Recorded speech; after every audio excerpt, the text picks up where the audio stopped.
Houston Astros absolutely delivering it to the Chicago White Sox right now. What is the score? I can't see. It's 5-0. The White Sox only have 1 hit, and the Astros have 6, but they have capitalized on Lance Lynn, their number 1 starter. Exceptional production off of only 6 hits, if you think about it. Oh, absolutely. They are really capitalizing. That is pretty damn good. They're really capitalizing, guys. And so let's dive into this a little bit. So obviously the game's already started, so we can't be like, oh, what's Lance Lynn and McCullers going to do in their first game? Well, Lance Lynn's going to shit. Lance Lynn's going to crap. Predicted it right here first, guys. Lance Lynn's going to suck. Yeah, Lance Lynn is bad, but he will get another start at the end as he's going to cap off in that game 5. McCullers is looking good. Assuming there is one. Assuming there is going to be one, right? But McCullers is looking good so far. Only 1 hit given up. And I did a bunch of research on all these teams, and I took all their September numbers. So what every player and every team has done in the month of September. What have you done for me recently? What have you done for me recently? Because that's the most important thing when you're going into the postseason. Couldn't agree more. And McCullers, 3 ERA. He's a stud. He is a stud, absolutely. In every single start, he's like 1 or 3 earned runs, somewhere between there. He's good. He's been great, man. And so obviously right now it's looking like they're probably going to take game 1. It would require a massive comeback from the Chicago White Sox, which, I mean, they do have some elite guys. Like, I'm not going to put it past them, but 5-0, you're starting to look ahead at game 2. It feels like pretty safe that we can give this one to the Astros. Yeah, and you were talking about their elite guys, their offense. I'm assuming that's what you were talking about. And like, I mean, they've been okay as of late. Like, not like the power offense that we're used to. It's a 771 OPS,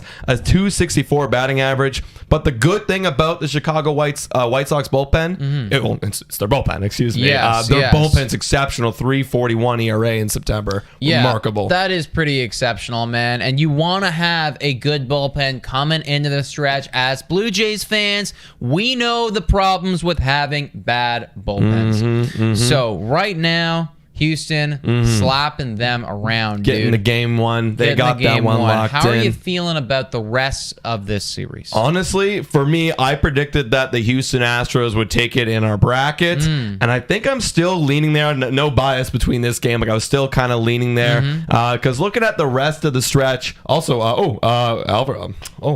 There's more home runs. That was Yordan Alvarez just hit a home run. All right, 6-0 for Houston. But game 2, you got Valdez versus Giolito. Giolito has been really good. Yes, he has, down the stretch. He's a stud. 2.21 ERA in September, and Valdez 3.94 ERA.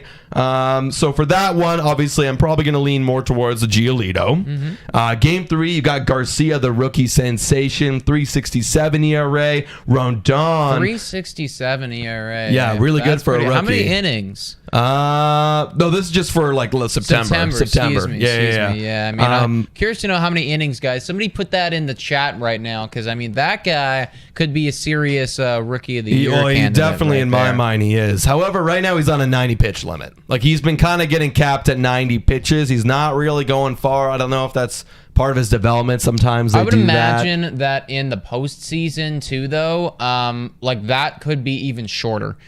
Just because, you know, like, if they already have a set pitch limit, and let's say by pitch 75, like, there's a man that's on, or, you know, like, we're throwing some balls right here, he could definitely get taken out. So maybe he doesn't go that far in that game. Interesting, yeah. I mean, potentially, like, for me, like, if he's pitching well, the total opposite. If he's pitching well, let him go. Like, if he's like doing exceptional work and someone just gets on, like, I think that's going. what he should do. Yeah. But like you said, if they have a pitch limit, you know, like, we know the managers, Montoya, who likes to stick to those pitch limits. Right. I'm not familiar with whether or not the Astros manager is like a rock solid 90s it, or if he's a little bit more flexible. Yeah. This is like this whole year, these been just kind of capped, because like usually for like young starters, they like to cap him at 90, but it's the postseason now. Are you going to cap him at 90? You're going to worry about his health, or you're going to worry about winning the ball game? You know, who knows? But he's probably going to be going up against Carlos Rondon. Now, they haven't released that game the 3, future game 4. Toronto Blue Jay. The future Toronto Blue Jay. That's another video that we're thinking about making. But he's been exceptional. 2 ERA. Yeah, absolutely dominant. He really broke the hell out, man. Before this year, guys, I had absolutely no idea Right? who Carlos Rodon was. I just thought that he was a guy, just a guy. I picked him up on fantasy waivers. Yeah, and Famous stud. I guarantee at the time that you picked him up, you were thinking, okay, maybe I can stream him for a start or two. Yep. And then he'll get blown up eventually, and I'll just drop him for somebody else. Then he threw a no-hitter. I'm like, Okay. And let's then, keep him. And then it was like he just wasn't ever getting blown up. Nope. Because it felt like no hitters were a dime a dozen this year. I think there was seven or nine of them. Nine of them, yeah. That's a crap load. That's a crap load, right? So I was thinking to myself right off the top when he got his, I'm like, okay, well, this is just an anomaly, and it's another guy who got one, and he's just going to shit after this. Like some of the guys who throw no-hitters did. Right. But no, man, he's been a stud ever since. Yeah, and he hasn't been affected by Sticky, because I know some people were thinking that like right off the beginning, because like this guy came out of nowhere, like you said, and it's like, how could you come out of nowhere and do this unless you cheated? But no, he's still doing well. So it's clearly not the Sticky. Very well, bro. So, I mean, right off the top there with those two matchups, like, I like the White Sox for both of those pitching wise. No, I agree. Because the thing is, this is what the White Sox have to do if they want to win this series, especially if they're going to drop this game. They have to lock it down with their pitching and get to their bullpen. If they can get out, if they can roll out Hendricks, if they can roll out Kimbrel, no one's going to do anything because that bullpen is so good. What is the Astros bullpen like? The Astros bullpen's like getting beaten up in September. A 4.04 ERA. Okay. Right? 4.04 ERA, yeah. So White Sox key to victory, just shut it down. And this one was a clunker, though, because one of my key to victories actually before this game even began was you have to get to their pitchers early, especially Lance Lynn, because Lance Lynn threw up a clunker coming back off of an injury. And it looks like they did that. So they got one up on them. So that's that high, powerful offense of the Houston Astros. That is going to be their key to victory, taking down the starting pitching I'm of the White seeing Sox. a lot of stuff in the chat right now about how the White Sox, like all sports fan Adam, the White Sox are in shambles. God help them over the series. I predicted, I believe, the White Sox Would to move win. on in this. Yeah. And I'm sticking with it. They're getting absolutely wrecked right here.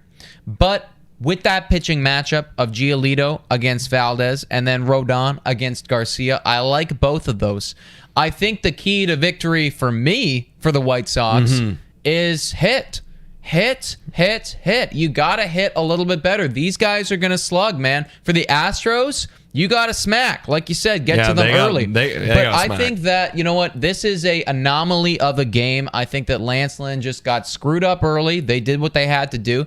And I think that if Giolito comes out and does anything remotely like he's done, 2 earned runs, I think the White Sox can do this, but they have to get those bats going. Abreu's got to lock it in. Some of the other younger guys on here have got to do it.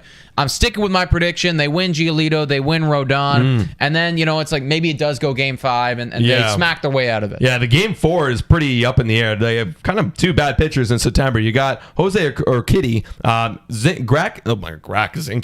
Zach Greinke is actually like hurt right now. He's going out of the bullpen for them. So Urquidy's got to step it up, because that's a big loss with the Astros, honestly. Yes, it is, man. Yes, it is. So I'm going to stick with my initial prediction. I'm going to say White Sox in 5, sticking with it, even though they're getting rocked right now. My early prediction was Houston in 4. I got to stick with the 4 because right now I got to cash in on this. You're obviously looking very good now.